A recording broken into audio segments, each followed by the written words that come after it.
साथियों को नमस्कार। आज हम बांग्लादेश की स्थिति पर चर्चा करने जा रहे हैं। जो स्थिति वहाँ उत्पन्न हुई है वो स्थिति मजहबवाद की एक चरम सीमा, कट्टरपंथ की चरम सीमा और प्रकार वहाँ पर अल्पसंख्यकों की स्थिति है। उसे देख करके अंदाज़ा लगाया जा सकता है कि आने वाले समय में वो स्थिति भारत में भी बन सकती है और किस प्रकार वो स्थिति बन सकती है वो आज हम अपने बांग्लादेश में देख रहे हैं कि किस प्रकार एक कट्टरवादी विचारधारा के उन्मादवादी विचारधारा को प्रोत्साहित करके जो शांतिप्रिय कम्युनिटी है, अल्पसंख्यक है, उसे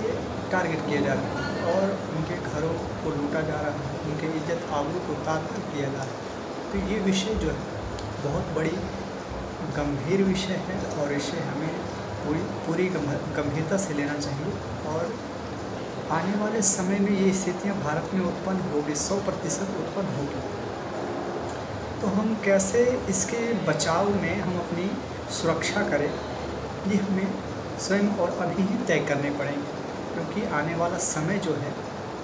फिर हमें मौका नहीं देगा सुरक्षा करने का, अपनी सांस्कृतिक विचारधारा को बचाने का। इसीलिए मैं आप लोगों से, आप सभी हिंदू परिवारों से मैं यह निवेदन करूंगा कि आप अपनी सुरक्षा के साधन आप अपने सभी घरों में अवश्य रखें और जहां तक हो सके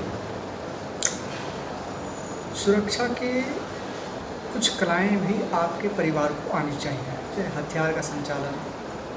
और कैसे हम अपने परिवार की सुरक्षा को और पुख्ता रखें, घर को सही तरीके से बनवाएं, दरवाजे मजबूत हों, किसी भी प्रकार की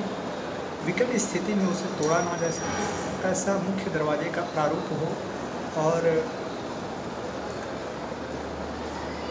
अपने घरों में हथियारों के अलावा और भी सुरक्षा के साधन रख सकते हैं। जैसे पथराव का समस्या भी उत्पन्न हो सकता है, भीड़ जब इकट्ठा होती है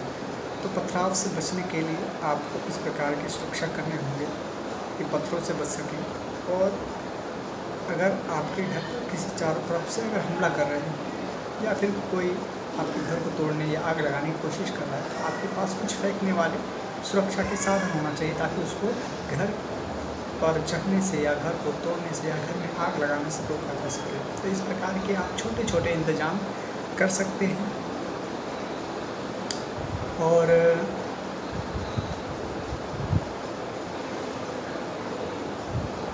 बाकी आप अपने सभी समाज के लोगों के साथ अच्छे व्यवहार बनाकर रखें, संगठित होकर रहें। जो भी छोटी मोटी आपसी मतभेद के कारण पड़ोसियों में खटपट हो गई है तो उसे आप सुलझाने का प्रयास करें, क्योंकि छोटी मोटी आपसी विवाद के कारण आप अपने घर को, अपने बच्चों की इज्जत को दांव पर मत लगाइए। छोटे छोटे स्वार्थों को दूर करके आप अपने समाज के साथ इकट्ठा होइए, अपने गांव के साथ इकट्ठा होइए। गांव की सुरक्षा के लिए आप जितने भी प्रबुद्ध जन हैं वो सभी आगे आएँ, सभी युवा आगे आएँ और सभी को एक तरह से कैसे गांव की सुरक्षा सुनिश्चित किया जाए, हथियारों की व्यवस्था और कुछ ज़रूरत पड़ने पर दवाओं की व्यवस्था, एम्बुलेंस की व्यवस्था, जब विकट परिस्थितियाँ उत्पन्न हो तो कैसे हम मेडिकल फैसिलिटीज़ और हम अपने गांव में ही व्यवस्था कर सकें, दवाओं का पूरा व्यवस्था कर सकें। तो ये सभी व्यवस्थाएं आप अपने इमरजेंसी समय के लिए बिल्कुल आपको पुख्ता रखने की ज़रूरत है। तो ये सभी तैयारियां जो है आप अपने ग्राम सेवक, मुखिया, पंचायत के स्तर पर विचार करके ये सब तैयारियां आप अपने गांव की सुरक्षा के लिए कर सकते हैं। ये छोटे छोटे उपाय करके आप बहुत बड़े नुकसान से बच सकते हैं, क्योंकि एक बहुत बड़ा ग्रुप जब हमला करता है किसी समाज पर, किसी गांव पर, तो फिर संभलने का बहुत कम समय मिलता है और उसी कम समय में अपने आप को सुरक्षित रखना एक बहुत बड़ा चैलेंज होता है। तो ये तैयारियां आप पहले से रखें